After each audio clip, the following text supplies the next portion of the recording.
And welcome back to the channel where we talk about only good comics. I'm Brant, and this is Friday First. This is that series where we talk about those brand new number one issues, new character debuts, new story arcs, and the like.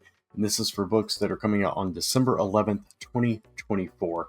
So before I get into the books that are coming out next week, I want to apologize for having no episode last week. I actually did record it, but I was headed out of town. I had a 3-day show that we were setting up with the craft stuff that my wife does, and I recorded it the morning that I was leaving, and I had it all set, and I started to go edit it, and the audio was just completely messed up. It was like it was recorded in slow motion. I don't know what happened. I couldn't fix it, and I did not have time to re-record it and then edit it and upload it before I left. So I had to make the tough call to finally miss an episode completely. But had a long, good, uninterrupted run, so I'm proud of that. So unfortunately, we got to miss last week.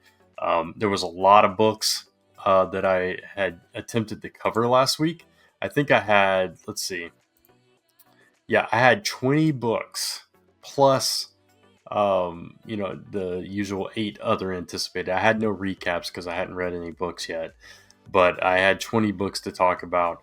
And what I've decided to do, because if I'd done all the holiday books this week, I would have had almost twice as many books as I'm going to talk about this week as well. So what I think I'm going to do, if time allowing, I'm not going to absolutely guarantee this, but I'm going to try to do a Friday first or a first video just for the holiday comics that are releasing this month. So there are 15 in total that I could find that are releasing the 4th, the 11th, the 18th, and the 25th. So if I can manage to do it, I will do an episode just talking about those in case you want to go pick them up later on. There were some that came out this week, some that came out that are coming out next week, but I'm not going to talk about those on this show because I have 13 other books that I'm going to talk about. And I've got a couple of recaps. I only got a chance to read a few books so far, so I've got a couple of recaps, and then the usual other anticipated 8 books. So with that said, again, sorry about that, but we're back on track now, and hopefully we'll see how it goes through the holidays. Fortunately, New Year's and Christmas Eve are on Tuesdays this year, which means there's going to be no Comic Book Weekly the last 2 weeks of the year. But that should leave the Fridays free, so I should be able to continue Friday first. So we'll see how it goes, though. I don't think anything's going to interfere with that, but if it does, I will let you all know. Otherwise, plan on Friday first throughout the rest of the year. All right, so let's get into those couple of recaps that I do have this week. Even though obviously I didn't have a show last week, I did read 2 first issues so far this week. The first one I'm going to talk about is Two-Face issue 1 from DC Comics. I'm assuming this is a miniseries. This was an interesting book. So basically, the criminal element in Gotham have created their own judicial system. They have this church called the White Church. I'm not exactly sure why it's called that, but they have a judge, they have lawyers, they have witness, they have the whole trial, and of course Harvey, aka Two-Face, is the prosecutor or defense. He was the defense attorney in this case. And it starts off, he's defending somebody from killing a member of a crime family, and it's Mr. Zaz, who is obviously a murderer. He's got marks on his body, but it was interesting hearing the case, why he might be innocent, and going through this whole process and everything. It was interesting. And then we get a reveal, and my internet is starting to go slow. That's great. We get a reveal of how Harvey Dent is keeping his other persona at bay, the persona of Two-Face, which I thought was very interesting. It was reminiscent of like Moon Knight or the Incredible Hulk in that way. And it made me very curious to see where this is going. It seems like Harvey Dent is a little bit diluted not just because he's got multiple personalities, not that, but in what he hopes to achieve through this whole process and through what he's doing with this criminal judicial system and all this stuff. Very interesting issue. The art really fit the mood and tone of the book. It was very, bloody at times, but heavy shadows, hiding certain things and all that stuff. But it gave it the right atmosphere for it. I didn't know really what to think about this book going in, but it kind of surprised me in the long run. It started off like, okay, I see what this is going to be, but then it, took a couple of twists and turns. Like, okay, this is actually a little more interesting, and now I'm a little more curious because it's diving into the psyche of Harvey Dent and the two personalities that are contained within his mind. So I thought that was a very interesting exploration that we're going to go down in this miniseries. Then I'm going to talk about All New Venom issue number 1. So interesting in the fact that we have a handful of potential people that could be the new Venom, and we don't know yet. It was not revealed in this issue.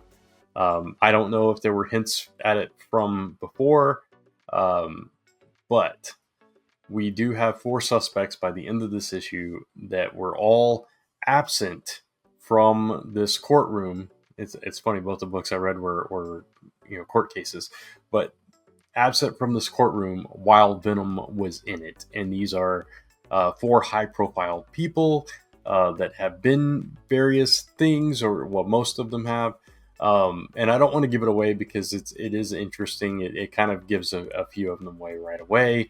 We know that from rumors and talk before this even came out that Luke Cage was one of the possibilities, and he is one of the possibilities. But there are some others, and it could be very interesting. And it could be a complete red herring. It could be somebody completely different. We know that Mary Jane and Paul are in this book, which I'm not thrilled to see Paul, but I do like that there is a little bit of conflict between the two of them, which kind of gives me hope that maybe eventually, we'll go away from that. Dylan, his story continues kind of in this book in a way too. So very interesting opening issue, and it was a lot better than I expected it to be. Not that I expected it to be bad. I really didn't know if I was going to like this book because I hadn't liked the previous Venom stuff. I tried the main Venom series a few times. Venom War was, I don't know, it was just not quite my thing. I liked elements of it, but not the overall production of it. So I really wasn't sure how I was going to feel about this. But going in, we have a mystery, and I love mysteries. So going in, we have this mystery of who is Venom now. And, are they really a hero? Or is there another agenda? Which of these 4 people is Venom? How is Mary Jane connected to this? And all of these pieces that we've got laid out before us, it made for a very interesting way to approach this story. And now you have 3 of these 4 people that are kind of looking at each other like, I know it's you. I know it's you. I know, you know what I mean? So it's very interesting issue, and it pulled me in completely. I actually really enjoyed this, despite Paul being in it. I really enjoyed this issue. I think I'm going to enjoy the journey trying to figure out who Venom is and why whichever person got it, and what they're going to do with it. So I think that's going to be a very interesting story for me. So I quite enjoyed it. A lot better than I thought I would. So that's all the recaps. So let's get into the books that are coming out next week. Okay, we'll start off with one of our 3 honorable mentions this week. We have Alien Paradiso, issue 1. I'm not an Aliens fan. I don't read the comics. I don't watch the movies, really. I've seen a couple of them. It's just not my thing for whatever reason. Never could get into them. I am reading the Aliens versus Avengers thing, though, and that's pretty good. But if you are a fan of Alien, you've been reading all the comics that Marvel's been putting out, here's a new one for you. It's 32 pages, $4.99. You might want to check this one out. It says the money flows like blood and the blood flows like acid. the Tulum of space, Paradiso is a hidden gem among the colonies with its tropical climate, white sand beaches, and a remarkable population of hyper wealthy criminals. So, yeah, it's tying that into the Alien franchise. Is written by Steve Fox with art by Edgar Salazar and Peter Nugent. So, if you are a fan of any of those creators or this franchise, go check out Alien Paradiso. Next, we have Petpool Pool Party issue number 1. This is a fun, I believe it's a one-shot, 40-page, $6.99 book, so be aware of the price. Featuring all the Deadpool pets. You got Dogpool, you got Catpool, etc. on there, and it says, it's kind of comical. So it says, find out in this oversized fan favorite, once in a lifetime, Tony Award winning, doggone, catastrophic, mouse something other comic book, collecting every single installment ever of Dogpool, Catpool, Mousepool, and Dogpool Team Up Infinity Comics. So if you missed all of those, or you want to get them all collected in one place, this is a book for you. Final honorable mention is Doll Parts, A Lovesick Tale. This is set in the Lovesick universe, I guess. Spin-off one-shot of that series by Luana Vecchio. So if you liked Lovesick, this is a sequel or a spin. I don't know exactly because I did not read Lovesick, but it says this is a twisted new entry in the Lovesick universe from Russ Manning Award winner Luana Vecchio, featuring a 12-year-old named Madeline who doesn't want to grow up. She's scared to become like these older girls, these cruel older girls that she knows that are facing the contempt of their religious mom. But most of all, she doesn't want to be a target for these monsters that are out there. So, yeah, it says it's part coming of age, horror, thriller. And so, yeah, if you are a fan of this universe, this creator, you might want to check Doll Parts, A Lovesick Tale out. But that's it for the honorable mention. So let's get into those rated books. Okay, first up, we have one of 2 books from Distillery. This one is called Warm Fusion, issue number 1. This is by Scott Hoffman, who wrote Nostalgia and WAG. I'm not familiar with either of those. And by the artist Alberto Ponticelli, who did Frankenstein, Agent of Shade, Orc Island, etc. So this says in the description, if you're a fan of Videodrome, The Thing, and RoboCop, this might be your thing. Now, RoboCop's the only one of those things that I'm really a fan of. I don't even know what Videodrome is, but it is they describe it as a dark sci-fi thriller mixing the horror of David Cronenberg with the bleak urban future of Blade Runner. Blade Runner is another franchise that not my favorite, so I don't know if this book is for me, but if those things sound interesting to you, you might want to check it out. The cover is striking. Now, the Distillery books, they're that oversized, large format, 48 pages, $7. Magazine style. So I don't love the format. I actually really dislike the format just because of storage. It bothers me. But if you don't mind the format, or you're a digital reader and you want to check it out that way, you might keep your eye on this. It says, after a series of murders ripped through the city's brothels, an escort named Vin Young, who cosplays as Snow White, and is, I guess that's the image we're seeing on the cover there, and is one of the generation of deformed victims, decides to help find the killer or killers responsible, reluctantly joining forces with Jared Hanover, the lone cop assigned to the case. So a lot of elements of like your typical sci-fi horror thriller kind of story there, with the twist of these cosplaying escort characters that are being, I guess, tortured and whatnot. So it does sound very interesting. This would be a movie that I'd probably watch when it came on cable, kind of thing. So I don't know. I'm going to give it a potentially good, just because there are elements of it that probably I would find appealing if I was looking for something to read or watch, etc. So this next one is also from Distillery.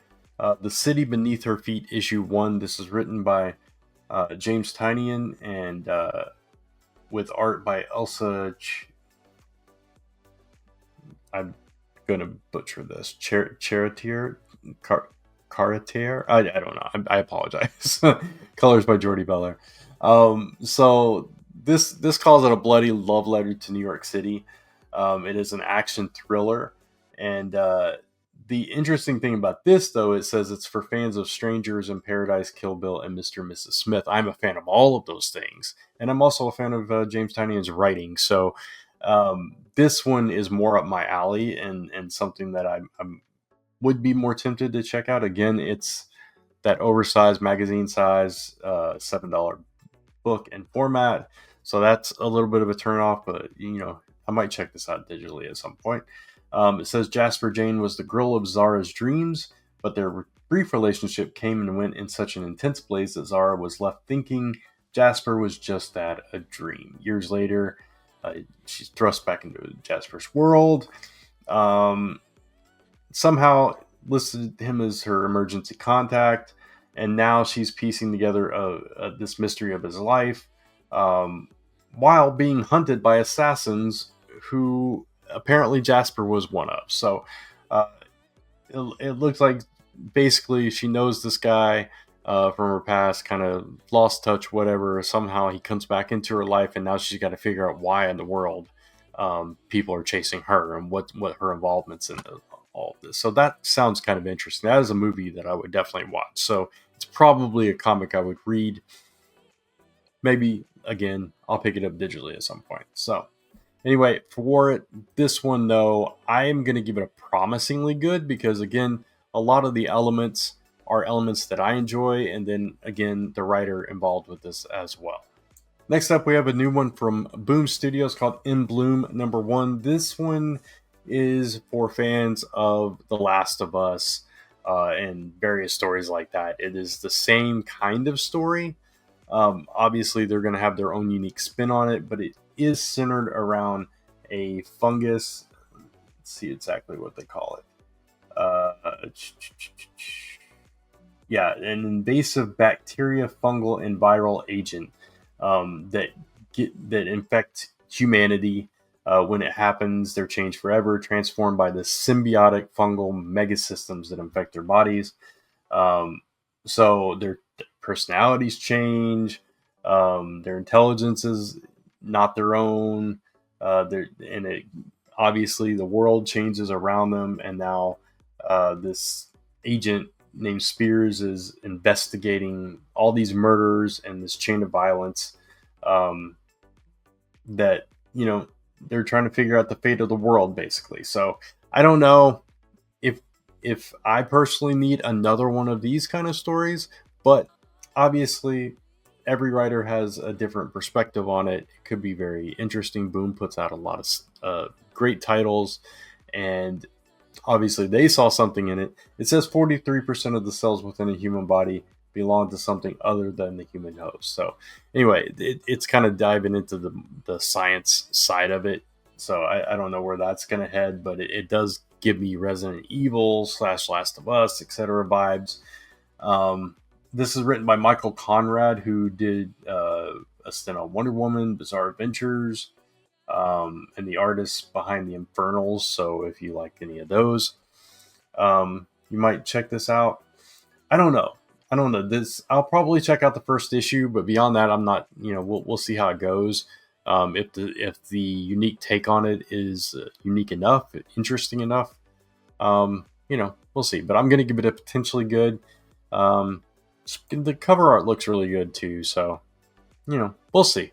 Next up, we have From the World of Minor Threats, The Brood #1. I've not finished the last spinoff from Minor Threats, but I do like the world. I like the franchise. This is the brainchild of Patton Oswalt. He is the creator and one of the writers behind it, with Jordan Bloom and Heath Carson, maybe. So at least in this particular book. So I don't know exactly what this one is about. Let's see. Napoleon believed he was smart enough to have it all and could raise a family and conquer the world. So he tried to combine it, take the kids on as partners, create this dynasty.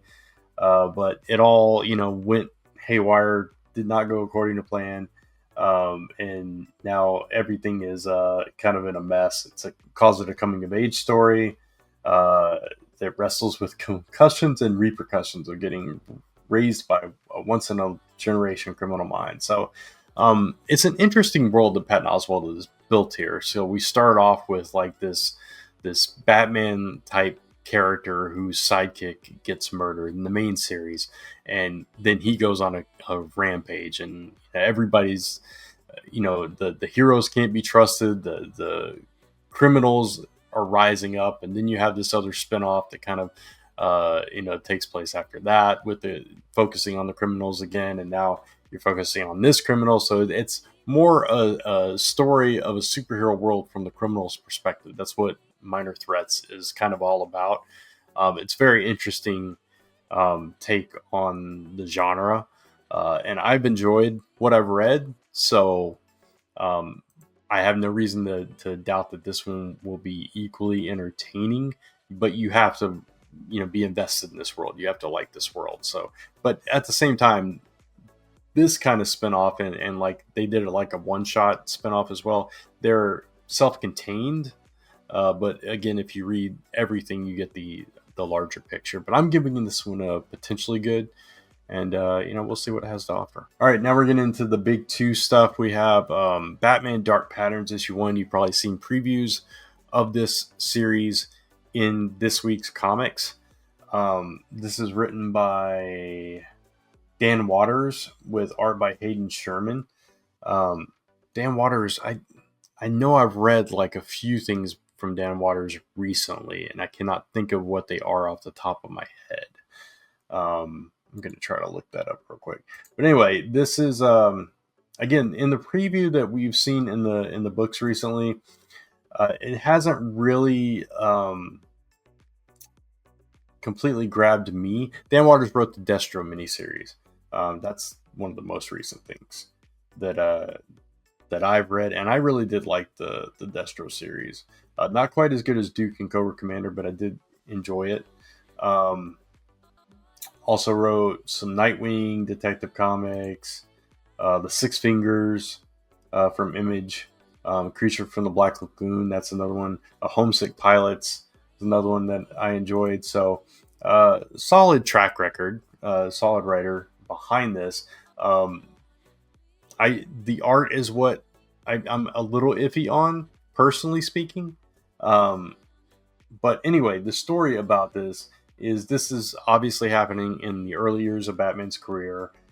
He goes into this place, according to the preview, to grab a file, and he gets attacked by all these guards who are not just your ordinary kind of security guards. They actually get a shot off on Batman, and he's like left clutching his bleeding side as that preview ends, which made it more interesting. Obviously, again, he's early on in the career, maybe not quite as fine-tuned as he later becomes, but at the same time, these guards are more than what they seem to be. So what are they protecting? Why are they there? Who has hired them? Who's spent the money to put them in here? It says a series of sickening, gruesome murders has sent shockwaves through Gotham. Are these random or the works of a serial killer? Or is there something more sinister at play? So it's kind of a mystery, which is, obviously perfect for Batman.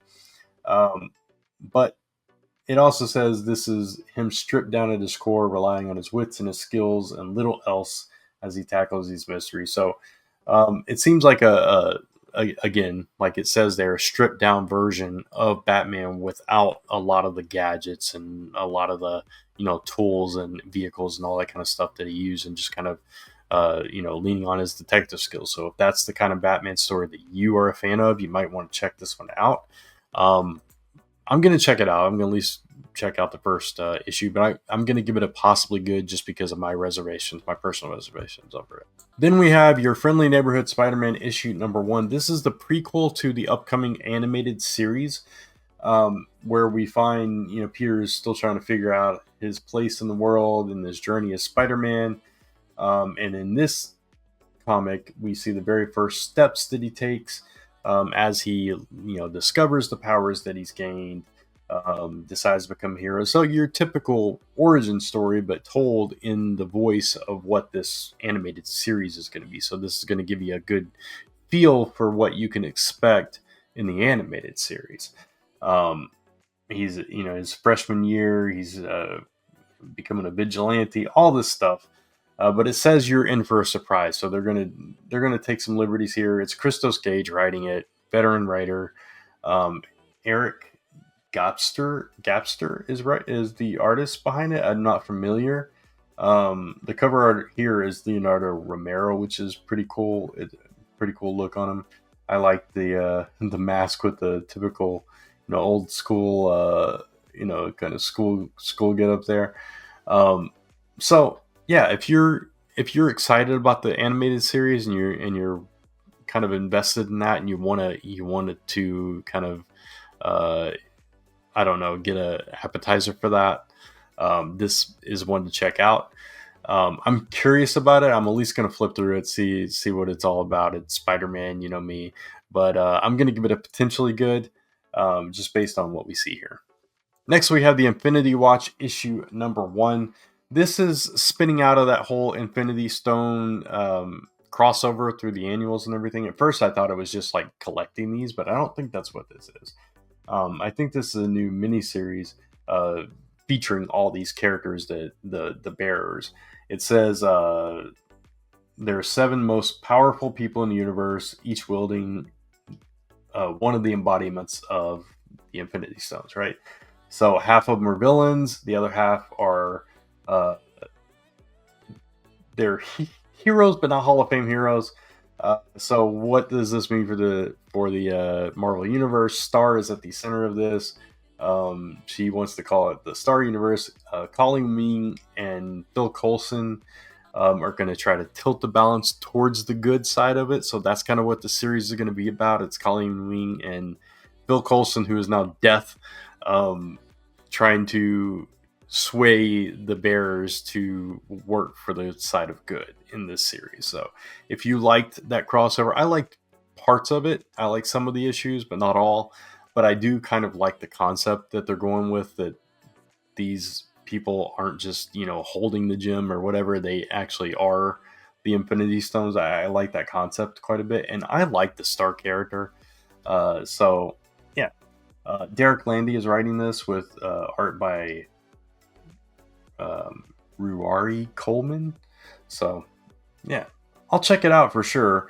But it's all gonna kind of hinge on the story and the storytelling. So we'll see what it does. But for me, I'm gonna give it a potentially good for now. Next, we have the Superwoman Special issue 1. This is written. I say issue 1, but it's a one shot, I'm assuming. This is written by Joshua Williamson. So definitely excited about this. Enjoy the run on Superman and everything. I'm liking Superwoman so far.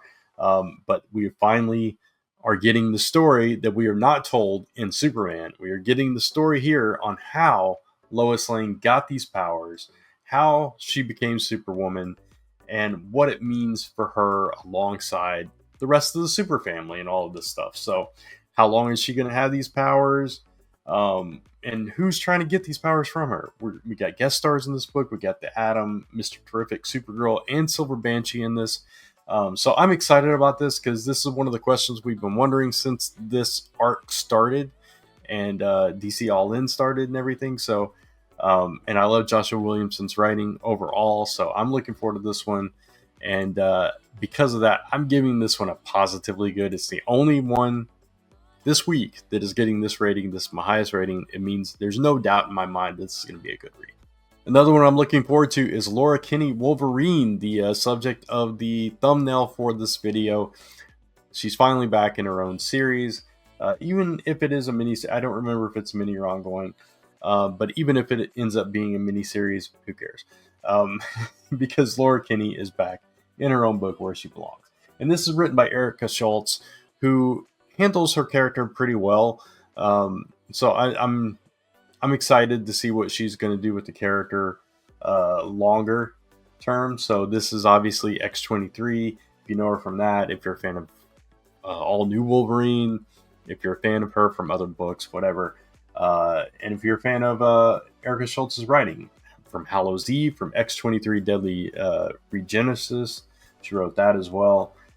So we might have some of that coming in. Artist Giada Belviso from Blood Hunters and the Miss Marvel Annual is on the book as well.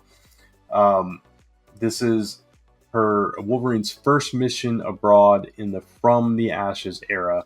So that, obviously post-Krakoan age. So Wolverine is taking upon herself to right the wrongs from these encounters that mutants are being forced to use their powers against their will. So she's kind of, diving into that. So this is Laura kind of at her best. These are the kind of missions that fit Laura's personality. This is what would motivate Laura. So I think it's just from the description alone, it sounds like it's on the right track. And so I'm excited about this one. I'm giving this one a promisingly good because of all those factors. And hopefully it's going to be a really enjoyable read. And lastly, we have Ultimate Universe 1 year in issue number 1. The Maker is coming. We've been counting down to it throughout the Ultimate series. We know this is going to happen. It's the whole reason that Tony Stark gave Spider-Man and Harry Osborn their gear and made them heroes. It's why we've gathered the Avengers or the Ultimates in the first place. So now we are approaching this, and we are taken inside the Maker's Council. The heroes are not the only ones that have been preparing for the return of the Maker. We're going to see the villain side of this, how they've been preparing for it.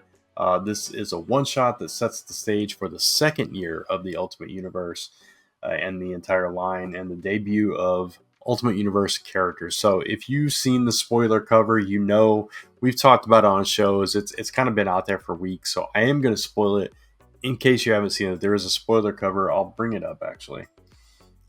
This is the spoiler cover. So we are finally getting Ultimate Wolverine coming into this version of the Ultimate Universe. That is the spoiler cover.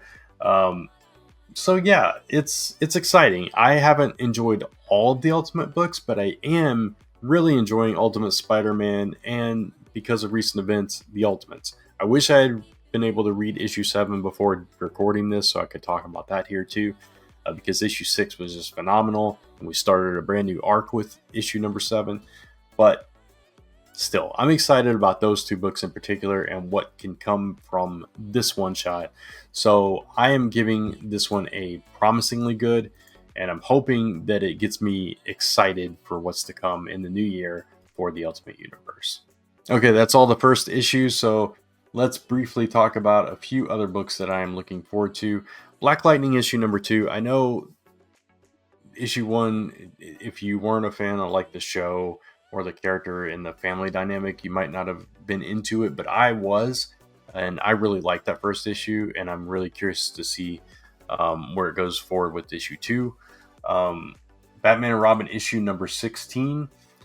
They're trying to solve this mystery of Memento's attacks and all this stuff. I thought last issue was pretty strong. I really enjoyed that read as well, so I'm looking forward to continuing that storyline. Space Ghost number 8. It looks like we're delving more into some of the painful things that have happened in the recent past, and we also see Space Ghost and Metalis clash in this issue. So this has been a really strong series as well. Not one I get to talk about all that often because it doesn't ever quite make my top 5, but I do enjoy this series quite a bit. X Factor number 5, we have the X-Term team coming into play again and coming forward. X Factor.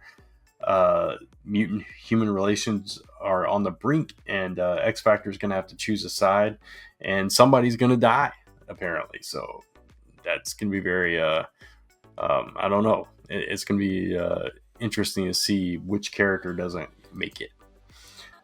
Scarlet Witch number 7. The reason this one, this issue in particular, kind of has me excited is because we get Wiccan and Speed in this issue as well. So Scarlet Witch has both her kids plus her new kind of not sidekick, but a mentee. This new witch that she's kind of training, Amaranth, who apparently has some other secrets and abilities that are coming to light in this as well. Plus, the art in this book is gorgeous. Green Lantern number 18.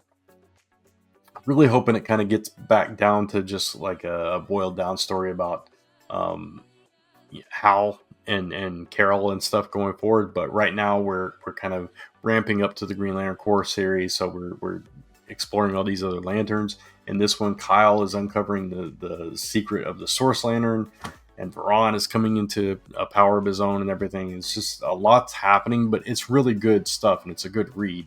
I'm going to look forward to, when we have 2 books and we can kind of balance it a little bit better going forward.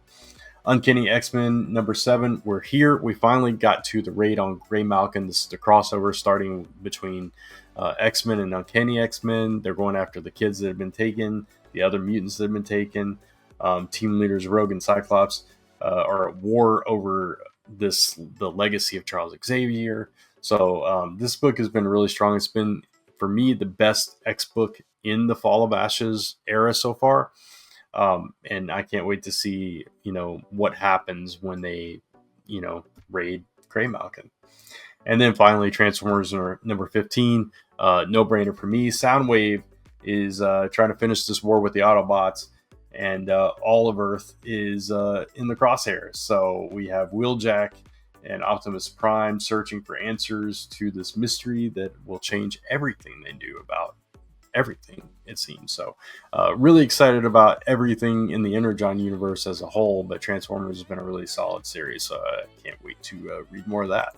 But that's it. That's all the books that I have to talk about this week. So I hope you enjoyed it. Again, apologize for missing last week, but that just means we get to have more fun this week's, right? So and maybe you get an extra episode of that holiday, those holiday books, if I can pull that off, like I said earlier on in the show.